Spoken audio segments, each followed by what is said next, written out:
सर्वबाधा विनिर्मुक्तो धनधान्य सुतान्विता मनुष्यो मत्प्रसादेन भविष्यति न संशयः।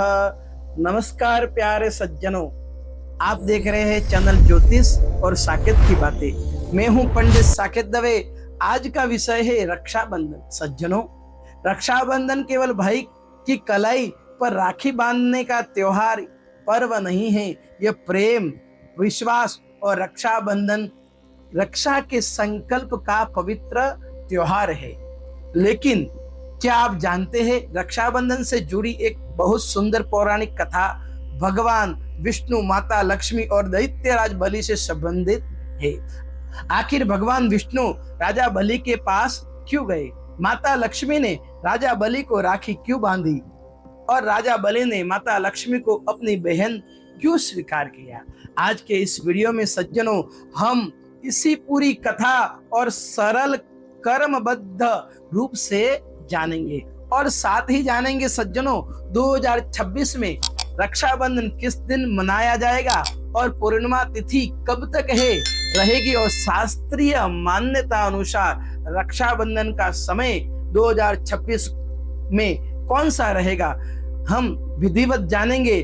वीडियो के अंत तक आप हमारे साथ में बने रहे। सबसे पहले जान लेते हैं कि 2026 में रक्षाबंधन कब मनाया जाएगा। सज्जनों, वर्ष 2026 में रक्षाबंधन शुक्रवार 28 अगस्त 2026 में मनाया जाएगा। यह पर्व श्रावण मास की पूर्णिमा तिथि को मनाया जाता है। 2026 में पूर्णिमा तिथि 27 अगस्त को सुबह 9:08 से प्रारंभ होकर 28 अगस्त शुक्रवार को सुबह 9:48 तक रहेगी। सूरत गुजरात के पंचांग के अनुसार 28 अगस्त को रक्षाबंधन के दिन भदरा सूर्योदय से पहले ही समाप्त हो चुकी होगी, इसलिए भद्रा में राखी बांधने की बाधा नहीं रहेगी। सूरत के लिए रक्षा सूत्र बांधने का उपलब्ध समय सुबह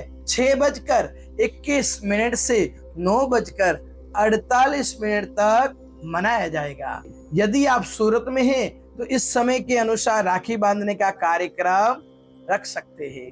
ध्यान रखें, मुहूर्त स्थान के अनुसार कुछ मिनट आगे पीछे हो सकता है, इसलिए अपने स्थानिक पंचांग की अंतिम पुष्टि अवश्य करें। अब आइए कथा की ओर चलते हैं। सज्जनों, प्राचीन समय में राजा बलि नाम के एक महान पराक्रमी राजा हुए। वे असुर कुल में जन्मे थे, लेकिन भगवान के परम भक्त और बहुत बड़े दानी थे। उनकी दानशीलता इतनी प्रसिद्ध थी कि उनके द्वार से कोई भी व्यक्ति खाली हाथ नहीं जाता था। धीरे धीरे राजा बलि का पराक्रम बढ़ने लगा और उन्होंने देवताओं के लोक पर अधिकार प्राप्त कर लिया। देवता चिंतित हो उठे। तब सभी देवताओं ने भगवान विष्णु के शरण ली और उन्होंने प्रार्थना की कि देवताओं की रक्षा करें। भगवान विष्णु ने देवताओं को आश्वासन दिया सज्जनों और स्वयं वामन अवतार धारण किया। भगवान विष्णु एक छोटे से ब्राह्मण बालक के रूप में राजा बलि के यज्ञ में पहुंचे। राजा बलि ने उनका आदर सत्कार किया और कहा, हे ब्राह्मण देवता, आप जो चाहे मुझसे मांग सकते हो। मैं आपसे बड़ा ही प्रसन्न हूँ, आपको निराश नहीं करूंगा। तब भगवान वामन ने कहा, राजन, मुझे केवल 3 पैर भूमि चाहिए। राजा बलि आश्चर्य हुए, मन ही मन हास्य करने लगे। उन्होंने कहा, सज्जन पुरुष, हे ब्राह्मण देवता, आप केवल 3 पैर भूमि क्यों मांग रहे हैं? मेरे पास तो साम्राज्य की कोई कमी नहीं। भगवान, आप कुछ और मांगिए। लेकिन वामन अवतार भगवान का असुर, उन्होंने कहा, मुझे 3 पैर भूमि प्रदान कीजिए। आप इससे अधिक मांग सकते हैं। लेकिन भगवान वामन ने कहा, मुझे जितनी आवश्यकता है उतना ही पर्याप्त है। राजा बलि ने 3 पैर भूमि देने का वचन दे दिया। जैसे ही राजा बलि ने अपना वचन पूरा किया, वैसे ही भगवान विष्णु ने विराट स्वरूप धारण किया। भगवान ने पहले पैर के अंदर पूरी पृथ्वी को नाप लिया, दूसरी पैर में आकाश और स्वर्ग लोक को नाप लिया। अब भगवान ने राजा बलि से पूछा, हे राजन, मेरे 2 पैर सब कुछ आ गया, अब तीसरा पैर कहाँ रखूं? राजा बलि समझ गए कि ये कोई साधारण बालक ब्राह्मण नहीं है, ये साक्षात भगवान विष्णु का स्वरूप है। उन्होंने हाथ जोड़कर कहा, प्रभु, मैंने आपको 3 पैर भूमि देने का वचन दिया है, परंतु अब मेरे पास अपना शरीर के सिवा शेष कुछ बचा नहीं है। अपना तीसरा पैर मेरे शरीर के ऊपर, मेरे सिर के ऊपर रख दीजिए। राजा बलि को यह भक्ति और वचन बद्ध देखकर भगवान विष्णु बड़े ही प्रसन्न हुए। राजा बलि ने अपना सर्वस्व भगवान को समर्पित कर दिया। राजा बलि की ये भक्ति और समर्पण से भगवान विष्णु बड़े ही प्रसन्न हुए। पौराणिक परंपरा में वर्णित कथा के अनुसार भगवान विष्णु राजा बलि को वरदान देते हुए उनके साथ में रहने लगे और राजा बलि की रक्षा करने लगे। अब माता लक्ष्मी भगवान विष्णु को अपने धाम पर वापस लाने के लिए उत्सुक थी, लेकिन अपने धाम में भगवान विष्णु को मां लक्ष्मी कैसे लावे, इसलिए वो चिंतित थी। वे भगवान विष्णु को वापस कैसे लेकर जाए? तब माता लक्ष्मी ने एक सुंदर उपाय किया। माता लक्ष्मी राजा बलि के पास पहुंची। उन्होंने राजा बलि को रक्षा सूत्र बांधा। राजा बलि ने माता लक्ष्मी से पूछा, माते, आपने मुझे ये रक्षा सूत्र क्यों बांधा है? तब माता लक्ष्मी ने अपना परिचय दिया। उन्होंने कहा, मैं भगवान विष्णु की अर्धांगिनी हूँ, मैं आपको अपना भाई मानकर ये रक्षा सूत्र बांध रही हूँ। राजा बलि ने माता लक्ष्मी को अपनी बहन के रूप में स्वीकार किया। इसके बाद माता लक्ष्मी ने भगवान विष्णु को अपने साथ ले जाने की इच्छा प्रकट की। राजा बलि ने बहन के प्रेम और अपने वचन को मर्यादा रखते हुए भगवान विष्णु को माता लक्ष्मी के साथ जाने दिया। इसलिए माता लक्ष्मी और राजा बलि की ये कथा रक्षाबंधन से जुड़ी प्रसिद्ध पौराणिक परंपरा में विशेष रूप से स्मरण आती है। रक्षा सूत्र का सज्जनों बड़ा ही महत्व है। अब यहाँ एक सुंदर महत्वपूर्ण बात आती है कि रक्षा सूत्र केवल एक धागा है? नहीं सज्जनों, यह बहन भाई की कलाई पर राखी बांधती है, तब उसके साथ उसके पीछे एक बड़ी भावना जुड़ी हुई होती है। मेरे भाई का जीवन सुखी, समृद्ध, स्वस्थ और दीर्घायु होगा, उसके जीवन के अंदर कभी कोई समस्या नहीं आएगी और भगवान उसकी रक्षा करेंगे। और भाई के मन में भावना होती है, मैं अपनी बहन का सम्मान, सुख और सुरक्षा के लिए सदैव तत्पर रहूंगा।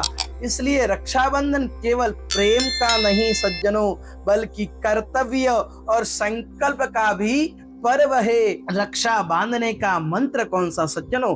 बहुत ही विशेष मंत्र है। ये मंत्र माँ लक्ष्मी ने राजा बलि को जब रक्षा सूत्र बांधा था तब इसी मंत्र का उच्चारण किया था। ये न बद्धो बलि राजा दानवेंद्रो महाबल तेन त्वामपि बधनामि रक्षे माचल माचल। जिसका अर्थ है, जिसका भावार्थ है, जिस रक्षा सूत्र से महाबली राजा बलि को बांधा गया था, उसी रक्षा सूत्र से मैं तुम्हें बांधता हूँ। रक्षा करे, तुम स्थिर रहो और रक्षा करो। रक्षाबंधन के दिन क्या करे सज्जनों? कैसे राखी बांधे? तो सज्जनों, रक्षाबंधन के दिन सुबह स्नान करे, स्वच्छ होकर नए अलंकार वस्त्र धारण करे। सबसे पहले अपने इष्ट देवता का स्मरण करे, भगवान सूर्य को भाई बहन मिलकर अर्घ्य प्रदान करे, भगवान गणेश, भगवान विष्णु और महादेव का स्मरण करे, माता लक्ष्मी का ध्यान करे। इसके बाद में तिलक लगाकर अक्षत लगाए, आरती करे भाई बहन की और फिर रक्षा सूत्र बांधे और भगवान से भाई के अच्छे स्वास्थ्य, दीर्घायु और सुख समृद्धि की प्रार्थना करे। भाई भी अपनी बहन के सम्मान और सुख की रक्षा का संकल्प ले और यदि संभव हो सज्जनों तो इस दिन विशेषकर माता पिता तथा घर के बड़े बुजुर्गों का आशीर्वाद अवश्य ले। उनके आशीर्वाद के अंदर इतनी शक्ति होती है कि आपका संपूर्ण जीवन सुखमय हो जाता है। इस कथा से बड़ी सीख क्या मिलती है सज्जनों? तो माता लक्ष्मी और राजा बलि की कथा हमें बहुत ही सुंदर संदेश प्रदान करती है। सज्जनों, रिश्ता केवल खून से नहीं बनता, रिश्ता प्रेम से बनता है, विश्वास से बनता है और सम्मान से मजबूत होता है। राजा बलि ने माता लक्ष्मी को बहन के रूप में स्वीकार किया और उनके सम्मान की रक्षा की। आज के समय में भाई बहन चाहे कितने भी दूर हो, इस दिन एक दूसरे को याद करना चाहिए, एक फोन अवश्य करना चाहिए, एक दूसरे का हाल पूछना चाहिए, क्योंकि राखी कलाई पर बांधी जाती है सज्जनों, लेकिन उसका संबंध सीधा हृदय से, दिल से होता है। तो मित्रों, रक्षाबंधन केवल एक धागे का त्योहार नहीं है, ये प्रेम का बंधन है, ये विश्वास का बंधन है, ये रक्षा और सम्मान का संकल्प है। इस रक्षाबंधन पर भगवान विष्णु और माता लक्ष्मी से हमारी ये प्रार्थना है, सभी भाई बहनों के बीच में प्रेम बना रहे और हर घर में सुख समृद्धि और शांति प्रदान करे, परिवार में समृद्धि रहे और भाई बहन का ये पवित्र रिश्ता हमेशा अटूट रहे। आप सभी को रक्षाबंधन की हार्दिक शुभकामना। आप देख रहे हैं चैनल ज्योतिष और साकेत की बातें। ऐसे ही धर्म और ज्योतिष और सनातन संस्कृति से जुड़े ज्ञानवर्धक विषयों के वीडियो के लिए हमारा ये चैनल ज्योतिष और साकेत की बातें को सज्जनों सभी सब्सक्राइब करें और इस वीडियो को अपने भाई बहन के साथ में साझा करें, शेयर करें और हमारे चैनल को फॉलो करना न भूले।